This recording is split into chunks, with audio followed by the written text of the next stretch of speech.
जो सपने देखते हैं अक्सर उन्हीं के सपने पूरे होते हैं। आपके फौजी बनने के सपने को साकार करने के लिए एसएससी मेकर एक बार फिर मैदान में।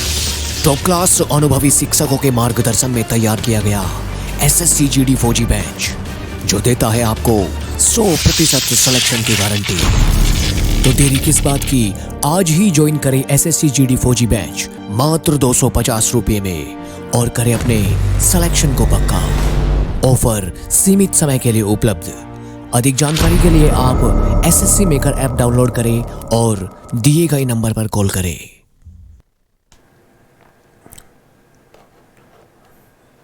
नमस्कार साथियों, मैं जोगिंदर सिंह स्वागत करता हूं आपका एक बार फिर आपके अपने ऑनलाइन प्लेटफॉर्म एसएससी मेकर पर। गुड मॉर्निंग सभी को, वेरी वेरी गुड मॉर्निंग।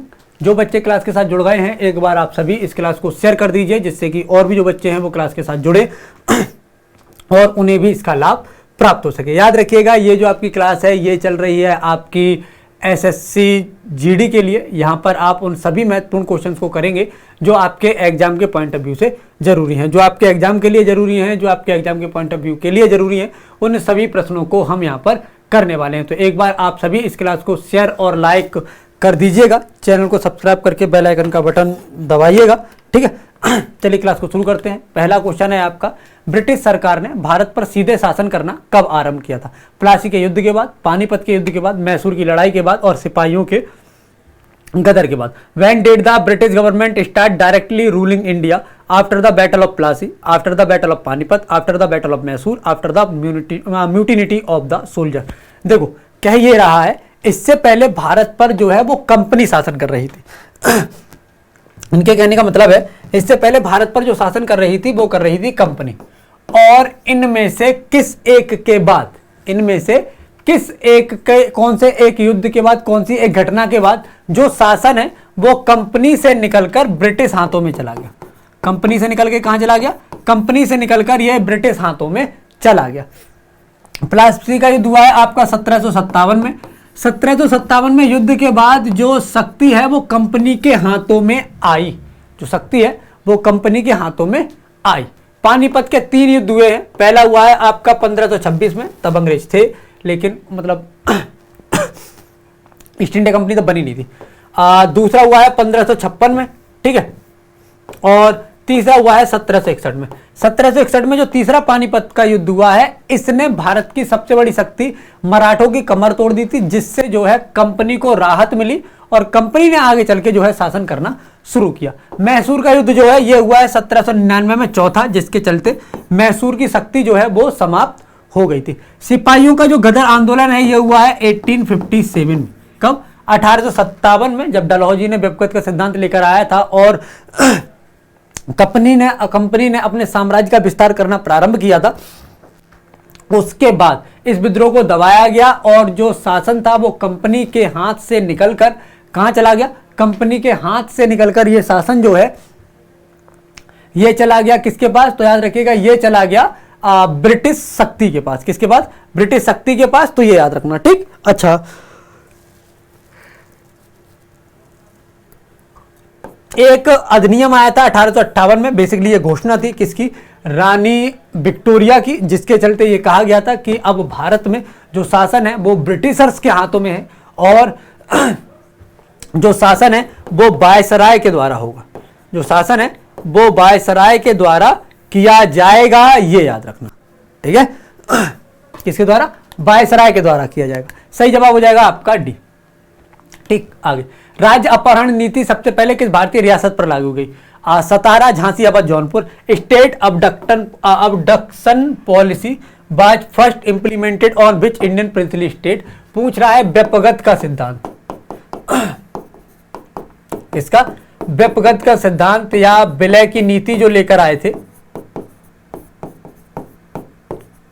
व्यपगत का सिद्धांत या विलय की नीति जो लेकर आए थे, ये इनमें से सबसे पहले या इसका सबसे पहले शिकार कौन हुआ था? तो याद रखिएगा, सबसे पहले शिकार हुआ है सतारा 1848 में। सबसे अंतिम में है अवध, सबसे अंतिम में अवध 1856। इसका जो विलय है ये तात्कालिक कारण रहा है।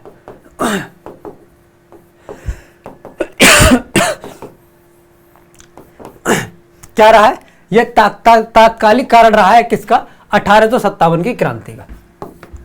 किसका, 1857 की क्रांति का ये तात्कालिक कारण रहा है, ये याद रखना। आगे, भारत में आंग्ल फ्रेंच शत्रुता में निम्नलिखित में से कौन सी लड़ाई निर्णायक सिद्ध हुई है। बॉन्डिवॉस की लड़ाई, असाय की,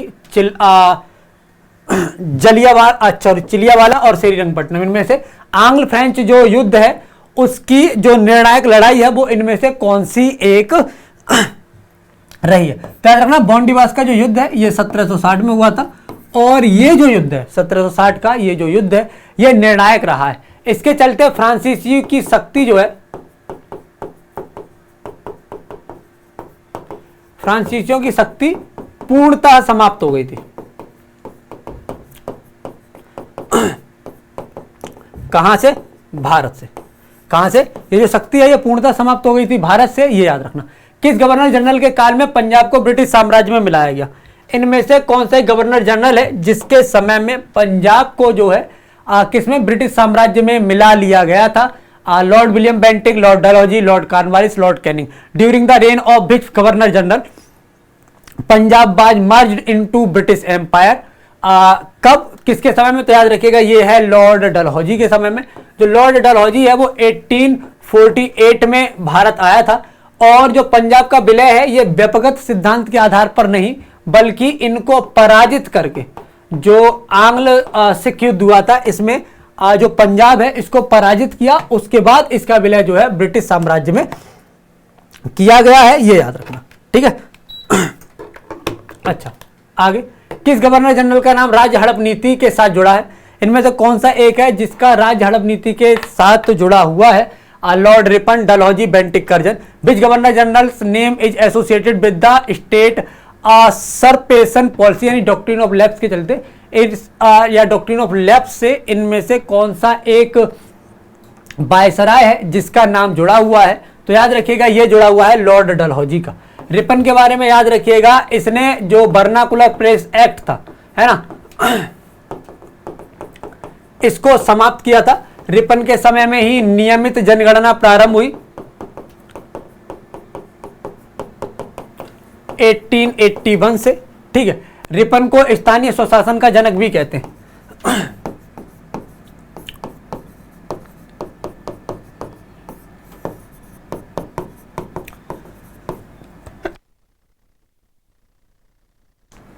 क्या कहते हैं, स्थानीय स्वशासन का जनक भी जो है इसको कहा जाता है, ये याद रखना। इसके बारे में याद रखिएगा, इसके समय में हुआ था बंगाल विभाजन।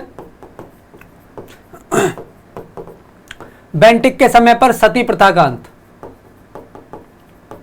बेंटिक के समय पर क्या हुआ, सती प्रथा का अंत हुआ है, ये याद रखना। सिंध को अंग्रेजों ने कब अधिकृत किया। When did British take over Sindh.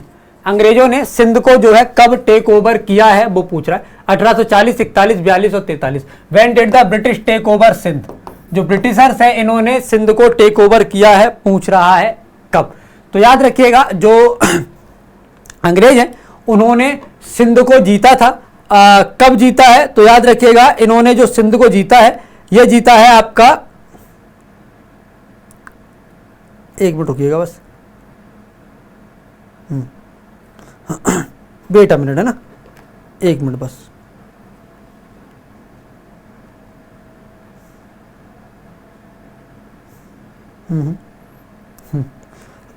क्या हुआ है, तो याद रखिएगा सिंध को जीता है इन्होंने 1843 में। कब सिंध को जीता है इन्होंने 1843 में, ये याद रखिएगा, वो थोड़ी सी दिक्कत हो गई थी इसलिए। ठीक है, 1843 में जो है इन्होंने सिंध को जीता है, ये याद रखिएगा।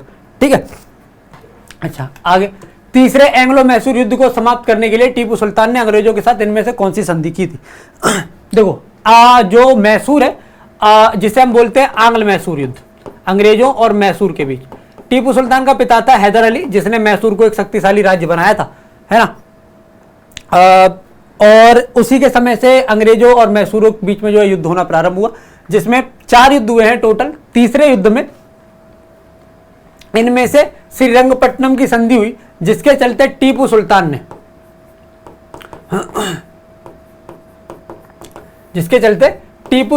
को अपना आधा राज्य देना पड़ गया था, है ना।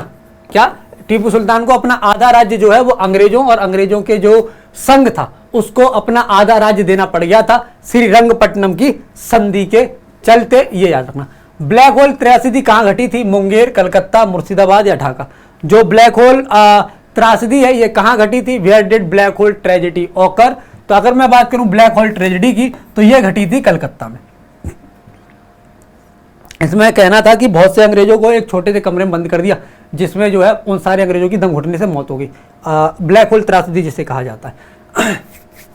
निम्नलिखित में से किस माध्यम से लॉर्ड डलहौजी ने अवध को ब्रिटिश साम्राज्य में मिलाया? सहायक संधि की नीति, राज्यालय की नीति और राज्य में या फिर जो राज्य है वहां पर कुप्रशासन की नीति थी और युद्ध करके। जो डलहौजी ने उसने अवध को ब्रिटिश साम्राज्य में मिलाया, क्या आधार लिया था उसने इसके लिए? इसके लिए उसने कौन सा एक कारण दिया था ये पूछ रहा है। Through which of the following means did Lord Dalhousie annex Awadh to the British empire? Policy of supporting confederacy, state policy because there was misadministration in the state और बाय फाइटिंग? किसके द्वारा जो है उसने इसे मिलाया था? तो उसने आधार रखा था कुप्रशासन का।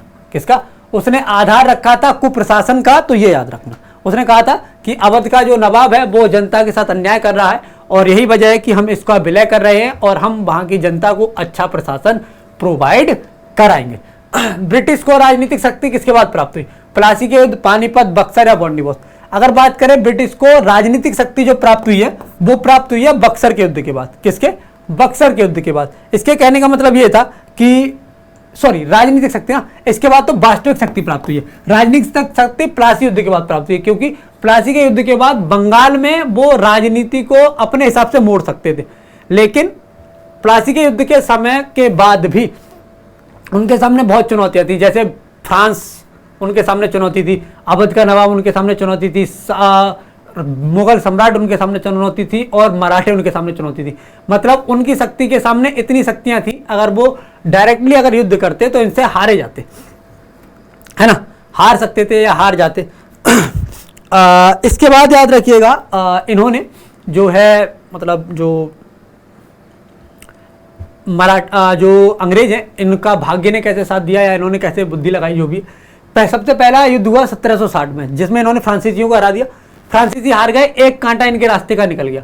इसके बाद 1761 में हुआ पानीपत का युद्ध तीसरा, जिसमें अहमद शाह अब्दाली ने मराठों को हरा दिया, जिससे कि इनका हिस्से का दूसरा कांटा निकल गया, जिसमें इसका कोई योगदान नहीं था, पर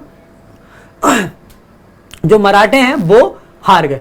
अब बचे अवध का नवाब, क्योंकि अब उसके और पास सिर्फ अवध का नवाब ही था जो ताकतवर था। तो बक्सर के युद्ध में अवध का नवाब, बंगाल का नवाब और मुगल सम्राट मतलब जो नाम था जिसके नाम से पूरे भारत में जाना जाता था कि मुगल सम्राट, अभी तक नाम का सही पर उसका ऑर्डर चलता था, कुल मिला के ऐसा कह सकते हैं, है ना। तो इन तीनों एक तरफ थे और अंग्रेज एक तरफ थे बक्सर के युद्ध में 1764 में, और उसके बाद इसने जो है बक्सर के युद्ध में हराया और फिर से उसके बाद से अंग्रेजों को रोकना नामुमकिन हो गया। ठीक है, झांसी के राज्य को इसके द्वारा भारत में ब्रिटिश शासन का हिस्सा बनाया गया था। राज्य अपहरण नीति, डॉक्ट्रिन ऑफ लैप्स, ठीक है, सहायक संधि की नीति, रानी लक्ष्मीबाई के विरुद्ध युद्ध और आपका इनमें तो कोई नहीं। झांसी को मिलाने के लिए इनमें से क्या किया गया? The state of Jhansi was made a part of British rule in India by, मतलब ब्रिटिश इंडिया में जो झांसी की रानी है उनको उनका राज्य को विलय कर लिया गया था इनमें से किस एक के आधार पर? याद रखना, विलय कर लिया गया था राज्य अपहरण नीति या डॉक्ट्रिन ऑफ लैप्स के आधार पर। उनका कहना था कि आपका कोई भी पुत्र नहीं है। उनके पास पुत्र था लेकिन वो गोद लिया हुआ था, है ना। क्या किया था? गोद लिया हुआ था। तो उन्होंने कहा था कि गोद, दत्तक पुत्र जिसे बोलते हैं, कि गोद लिए हुए पुत्र या दत्तक पुत्र को हम राजा नहीं मानेंगे, है ना, आपका अपना होना चाहिए। वो था नहीं, तो जिसके चलते फिर ये युद्ध हुआ था और जिसके चलते घोषणा कर दी थी कि जो झांसी का राज्य है उसका विलय कर लिया जाएगा ब्रिटिश साम्राज्य में, और उसके लिए फिर युद्ध हुआ था। प्लासी की लड़ाई किनके बीच लड़ी गई? ईस्ट इंडिया कंपनी और Shah Alam, East India Company Shujauddaula, East India Company Sirajuddaula, East India Company and Anwaruddin. Between whom by the battle of Plassey fought? East India Company and Shah Alam, East India Company and Shujauddaula, East India Company and Sirajuddaula, East India Company and Anwaruddin. क्या हो जाएगा? तो याद रखिएगा ये लड़ा गया है 1757 में ईस्ट इंडिया कंपनी, जिसका नेतृत्व किया था रॉबर्ट क्लाइव ने, और सिराजुद्दौला के मध्य। ठीक है, जब 1856 में डलहौजी ने अवध पर कब्जा किया तब नवाब कौन था? Nasiruddin Mahmud Shah, Wajid Ali Shah, Shujauddaula Alivardi. Who was the nawab when Dalhousie captured Awadh in 1856। 1856 में जब अवध को जो है अवध पर कब्जा किया था डलहौजी ने, उसका विलय किया था डलहौजी ने, उस समय अवध का नवाब कौन था? तो याद रखिएगा ये था बाजिद अली शाह। कौन था? ये था बाजिद अली शाह, ये याद रखिएगा। आगे, पेशवा प्रथा ब्रिटिश द्वारा किस पेशवा के काल में समाप्त की गई थी? रघुनाथ राव, नारायण, माधवराव और Bajirao. During the reign of which Peshwa was the Peshwa system abolished bye the British? Raghunath Rao, Narayan Rao, Madhavrao और बाजीराव। पेशवा प्रथा ब्रिटिश द्वारा किस पेशवा के काल में समाप्त हुई? कौन थे जिनके समय में जो पेशवाई है वो खत्म हो गई? बेसिकली संधि हुई थी, बेसिन की संधि, जिसके चलते जो ब्रिटिशर्स थे उन्होंने जो है मराठा शक्ति समाप्त कर दी, और उस समय जो पेशवा थे ये थे बाजीराव द्वितीय। कौन थे जो पेशवा थे? वो थे बाजीराव द्वितीय, ये याद रखना। बक्सर की लड़ाई वर्ष फिल इन द ब्लैंक्स में लड़ी गई। The battle of Buxar was fought in the year 1576, 26, 1764 और 1857। जो बक्सर की लड़ाई है वो इनमें से किस वर्ष में लड़ी गई? तो बक्सर की जो लड़ाई है ये लड़ी गई है आपकी 1764 में। कब लड़ी गई है? 1764 में लड़ी गई है। 1576 में हल्दी घाटी की लड़ाई है। 1857 में आपकी क्रांति है, स्वतंत्रता की क्रांति। 1526 में पानीपत का पहला युद्ध है। ठीक, तो ये याद रखना। आगे, किस भारतीय राज्य पर कब्जा करने के लिए राज्य अपहरण नीति लागू की गई थी? इनमें से कौन सा राज्य है जिस पर राज्य अपहरण नीति लागू की गई है? Satara, Nagpur, Jhansi, Punjab. State abduction policy was implemented to capture which Indian state? Satara, Nagpur, Jhansi और पंजाब। किस राज्य पर कब्जा करने के लिए अपहरण नीति लागू की गई? इनमें से नहीं की गई, है ना। राज्य अपहरण नीति लागू की गई, सतारा पे की गई, नागपुर पे की गई, झांसी पे की गई, पंजाब पे नहीं की गई। सही जवाब हो जाएगा आपका ए, बी और सी। कौन सा? राज्य अपहरण नीति ए, बी और सी। पंजाब को युद्ध में पराजित किया था इन्होंने। पंजाब को क्या किया था? पंजाब को युद्ध में पराजित किया था इन्होंने, और उसके बाद पंजाब का विलय किया था। ठीक। 1757 में प्लासी के युद्ध में सिराजुद्दौला के साथ किसने विश्वासघात किया? सिराजुद्दौला का सेनापति था ये, लेकिन सिराजुद्दौला जब प्लासी का युद्ध हो रहा था तब इसने जो है सिराजुद्दौला का साथ नहीं दिया। हैदर अली, मीर कासिम, मीर जाफर, अवध के नवाब। Who betrayed Sirajuddaula in the battle of Plassey in 1757? Haider Ali, Mir Qasim, Mir Jafar और नवाब ऑफ अवध। किसने? तो याद रखिएगा इसके लिए जो सही जवाब हो जाएगा यह हो जाएगा आपका मीर जाफर। मीर जाफर नवाब बनना चाहता था तो मीर जाफर ने धोखा दे दिया। बंगाल का नवाब मीर जाफर को बनाया। मीर जाफर को बाद में लगा कि अंग्रेजों का लालच इतना ज्यादा है कि वह उसे पूरा नहीं कर सकता, तो इसे हटा के फिर मीर कासिम जो इसका दामाद था इसको बनाया। मीर कासिम कुछ समय के बाद समझ गया कि नहीं ऐसे काम चलेगा नहीं, तो उसने अपनी शक्ति बढ़ानी शुरू कर दी, तो मीर कासिम को फिर हटा के मीर जाफर को बनाया। मीर कासिम ने अपनी शक्ति इकट्ठी की और फिर जाके वो सुजाउद्दौला जो अवध का नवाब था उससे मिला, और जो मुगल सम्राट था उससे मिला। तीनों का गुट बनाया और फिर युद्ध किया बक्सर का 1764 वाला। एसएससी जीडी 2023-24 के लिए आपके पास फौजी बैच है, बिहार एसएससी के लिए स्पेशल बैच है, सिपाही बैच है यूपी पुलिस के लिए, और दिल्ली बैच है आपका राजधानी बैच है आपका दिल्ली पुलिस के लिए। 1767-69 ईस्वी में ब्रिटिश और हैदर अली के बीच लड़ा जाने वाला पहला मैसूर युद्ध किसके द्वारा समाप्त हुआ? पौंडीचेरी, मद्रास, मैसूर, एक्सला, सैपल। Who ended the first Mysore war fought between the British and Hyder Ali in 1767-69? Pondicherry treaty, Madras treaty, Mysore treaty और एक्सला चैपल ट्रीटी। क्वेश्चन क्या है? क्वेश्चन है आपका 1767 से लेके 69 तक। कब से? 67 से लेके 69 तक जो है ब्रिटिश और हैदर अली के बीच पहला मैसूर युद्ध हुआ, और जो समाप्त हुआ किसके चलते? जो समाप्त हुआ मद्रास की संधि के चलते। जो समाप्त हुआ मद्रास की संधि के चलते, ये याद रखना। सर आयरकूट निम्न में से किससे संबंधित है? बॉन्डिवोस युद्ध, अडयार, अंबूर और अरकोट। जो सर आयरकूट है ये इनमें से किस युद्ध से संबंधित है? वॉर ऑफ बॉन्डिवोस, अडयार, अंबूर और seize of Arcot. Sir Eyre Coote के बारे में हम बात कर रहे हैं, तो याद रखिएगा जो सर आयरकूट है ये संबंधित है बॉन्डिवोस के युद्ध से। क्यों? क्योंकि इसमें अंग्रेजों का जो नेतृत्व है वो सर आयरकूट ने ही किया था। किसने? सर आयरकूट ने किया था। दूसरे आयरकूट निम्नलिखित में से किससे संबंधित है? दो आयरकूट हुए, जो दूसरे आयरकूट है वो इनमें से किस एक से संबंधित हैं वो आपसे पूछ रहा है। Wellesley, Cornwallis, John Shore, Hastings. The second Eyre Coote was associated with which of the following. तो याद रखिएगा ये वॉरेन हेस्टिंग से संबंधित है। वॉरेन हेस्टिंग बंगाल का पहला गवर्नर जनरल था, ये याद रखना, ठीक है। इसने बंगाल में जो द्वैध शासन था उसको समाप्त किया था। बंगाल का जो द्वैध शासन था उसको इसने समाप्त किया था, याद रखना। प्लासी का युद्ध किस वर्ष हुआ था? In which year did the battle of Plassey take place. तो जो प्लासी का युद्ध है ये हुआ है 1757 में। जो प्लासी का युद्ध है ये कब हुआ है? तो याद रखिएगा ये हुआ है 1757 में, ये याद रखना, ठीक है। आगे, बंगाल के प्रथम गवर्नर जनरल कौन थे? Robert Clive, William Bentinck, Warren Hasting, Colonel Sanders. Who was the first governor general of Bengal? Governor general कौन है बंगाल का पहला?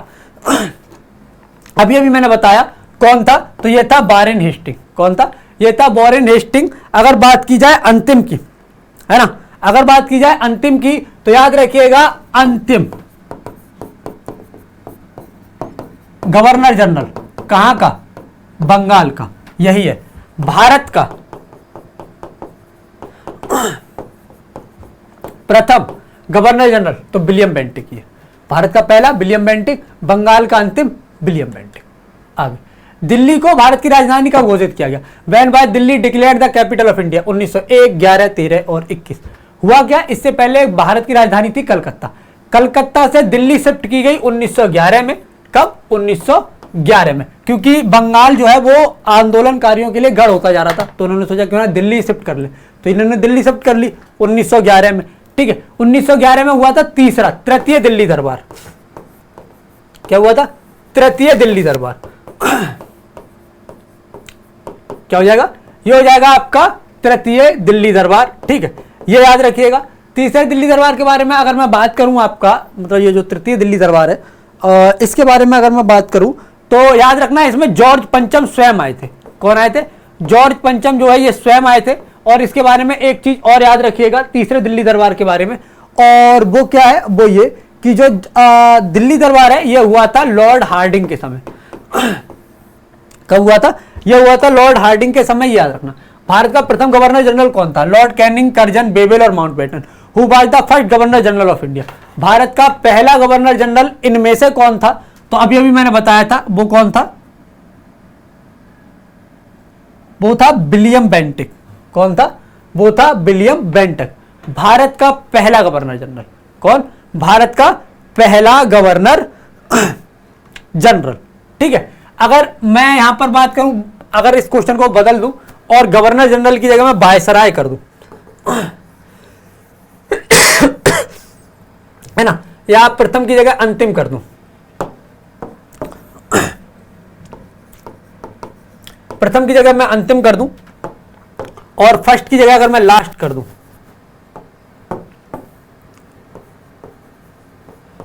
तो इसके लिए जवाब बदल जाएगा कैनिंग।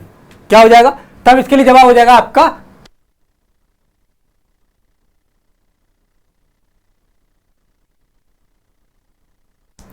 क्या हो जाएगा?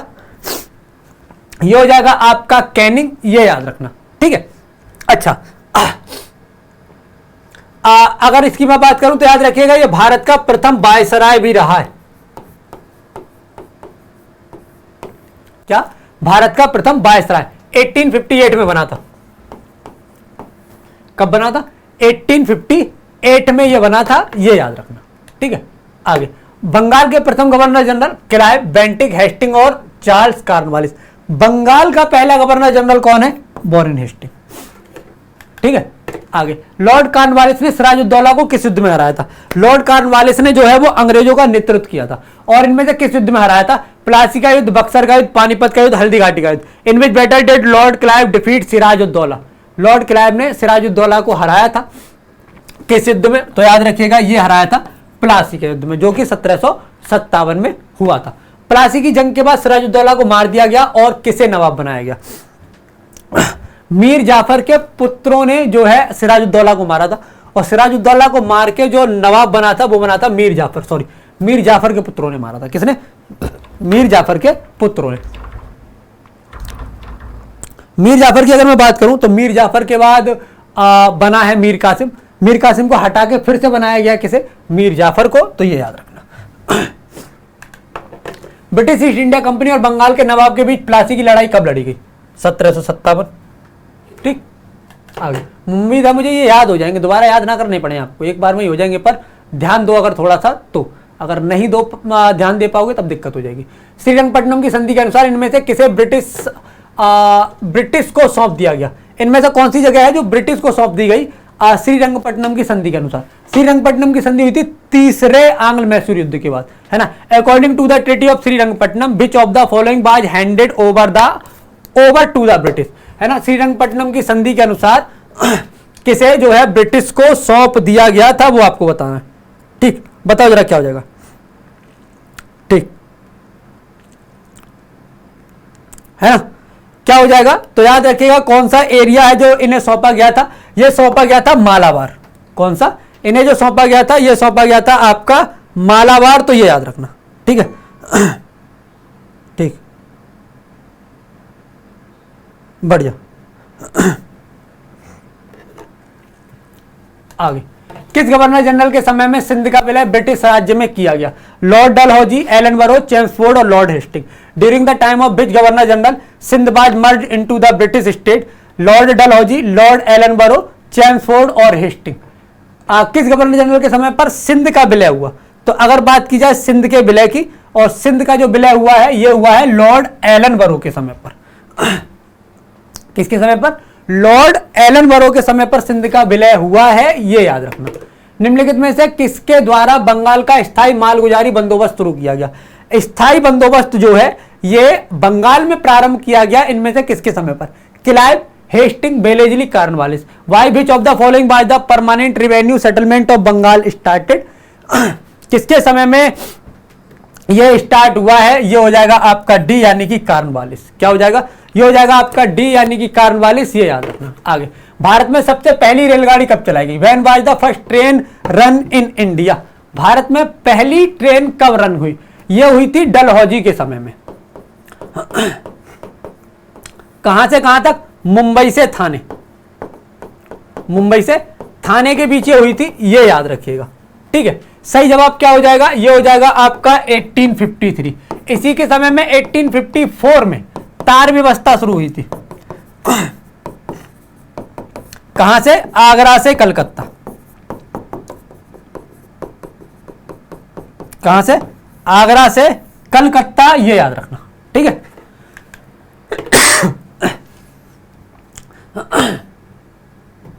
अंग्रेजों द्वारा बनाई गई भू व्यवस्था की निम्न प्रणालियों में से कौन सी कृषकों के हितों को अधिक सुरक्षा प्रदान करती है? बंगाल प्रांत की स्थायी भू व्यवस्था, मद्रास प्रांत की रैयतवाड़ी भू व्यवस्था, मध्यवर्ती प्रांत की जमींदारी भू व्यवस्था और संयुक्त प्रांत की मालगुजारी भू व्यवस्था। Which of the following system of land management created by the British provided more protection to the interest of farmer? बताओ जरा,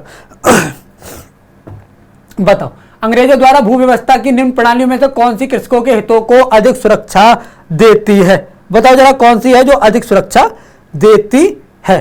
तो याद रखिएगा कौन सी प्रणाली है जो कृषकों के हितों की, जो कृषक है, जो किसान है, उनके हितों की बात करती है। यह है मद्रास की जो रैयतवाड़ी व्यवस्था थी। मद्रास प्रांत की जो रैयतवाड़ी व्यवस्था थी वो। भारत में प्रथम तार व्यवस्था कब शुरू की गई? कहां से शुरू की गई? आगरा से कलकत्ता के बीच। ठीक है, when by the first telegraph service started in India? 1853, 1875, 1884 और 1900।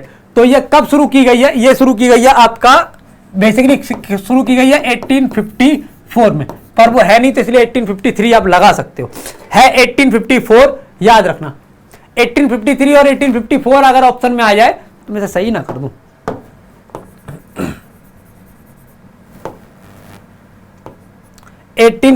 में भारतीय सिविल सेवा किस गवर्नर जनरल के शासनकाल के दौरान शुरू हुई? जो सिविल सेवा है वो इनमें से किसके समय शुरू हुई? डलहौजी, कर्जन, बेंटिक और Cornwallis. Indian civil services was started during the rule of which governor general? Viceroy. Dalhousie, Curzon, Bentinck और आपका कॉर्नवालिस। भारतीय सिविल सेवा जो है ये किस गवर्नर जनरल और वायसराय के समय में शुरू हुई है? तो याद रखिएगा ये शुरू हुई है कॉर्नवालिस के समय में। किसके समय में? ये हुई है कॉर्नवालिस के समय में, ये याद रखिएगा। आगे क्वेश्चन आपका, औपनिवेशिक काल के दौरान निम्नलिखित में से वह कौन सा था जिसमें मुख्यतः ब्रिटिश पूंजी का निवेश किया गया था। आधार संरचना उद्योग, कृषि और सेवा। During the colonial period which of the following was the area in which mainly British capital was invested in. इनमें से कौन सा एक क्षेत्र है जिसमें जो है ब्रिटिश पूंजी जो है उसको निवेश किया गया है ना? कौन सा एक मुख्यतः जिसमें जो पूंजी है उसको निवेश किया गया? तो उन्होंने जिसमें निवेश किया था मोस्टली वो किया है कृषि में। इसीलिए आप देखते हो नील खेती, है ना, नील की खेती जो है, चाय, कॉफी, इस तरह की खेती जो है वो जरूर करवाते थे। कपास की खेती क्यों? क्योंकि ये वाणिज्यिक फसलें, है ना, इनको ऐसा नहीं है कि इनको उपजाओ और सीधे जाके बेच सकते हो, ऐसा कर सकते हो, है ना। इसके लिए जो है ये आपका इंपॉर्टेंट है, याद रखिएगा, ठीक है। ये थे आज के क्वेश्चन। उम्मीद है क्लास आपको पसंद आई होगी। पसंद आई है तो क्लास को शेयर और लाइक कीजिए, चैनल को सब्सक्राइब करके बेल आइकन का बटन दबाइए, पेन पेपर लेकर बैठिए, जो कुछ भी नया मिले उसे आपको यहां नोट डाउन करना है। फौजी बैच है आपका SSCGD 2023-24 के लिए 250 मार्क्स से ज्वाइन कर सकते हैं। Complete video course, class note, expert faculty और डाउट सेशन यहां पर मिलेंगे। स्पेशल बैच है आपका बिहार पुलिस के लिए, सिपाही बैच है यूपी पुलिस के लिए, दिल्ली पुलिस के लिए है आपके पास राजधानी बैच। मैथ और रीजनिंग के लिए रोज रात 8 बजे एकदम बेसिक से क्लास होती है, आपके अपने अजय सर इस क्लास को कराते हैं। अजय सर आपको बताते हैं किस प्रकार के क्वेश्चन आपके एग्जाम में आते हैं, कैसे आप इन्हें एकदम बेसिक से ट्रिक लगा के कम से कम समय में सॉल्व कर सकते हैं। इंपॉर्टेंट क्लास है, इसके साथ जरूर जुड़िएगा। साथ में याद रखिएगा कुछ लिंक है, जैसे ये है ऐप का लिंक, इस पर क्लिक करके वीडियो के डिस्क्रिप्शन में जाके प्ले स्टोर पे जाके जिस चैट बॉक्स में आप अभी हैं इसमें ऊपर पिन किया गया, यहाँ से आप इसे डाउनलोड कर सकते हैं। यहाँ मिलेगा आपको daily quiz, mock test, important notes, e book और भी बहुत सी सुविधाएं जो आपके एग्जाम के पॉइंट ऑफ व्यू से जरूरी है। आप हमें इंस्टाग्राम, फेसबुक और ट्विटर पर फॉलो कर सकते हैं। जिन बच्चों ने हमें टेलीग्राम पर ज्वाइन नहीं किया है वो बच्चे हमें टेलीग्राम पर जरूर ज्वाइन करें। टेलीग्राम एक ऐसा चैनल है जिस पर आपकी हर एक क्लास शेयर होती है, कोई नया इनिशिएटिव या थॉट होता है यही शेयर करते हैं। आपके एग्जाम से रिलेटेड जो भी नोटिफिकेशन है यही प्रोवाइड कराते हैं। यह है आपके अपने परिवार SSC मेकर के यूट्यूब चैनल का लिंक, इसे आपको शेयर करना है अधिक से अधिक, जिससे कि अधिक से अधिक बच्चे क्लास के साथ जुड़े और उन्हें भी इसका लाभ प्राप्त हो सके। याद रखिएगा बहुत ही महत्वपूर्ण क्लास है आपकी, बहुत ही महत्वपूर्ण, जो कहते हैं ना इस समय GD की आप तैयारी कर रहे हैं और उसके लिए बहुत ही महत्वपूर्ण क्लासेस आपके YouTube चैनल पर चल रही हैं, तो उनके साथ आपको जरूर जुड़ना है। आज की क्लास के लिए इतना ही, नेक्स्ट क्लास में मिलते हैं, तब तक के लिए जय हिंद, जय भारत।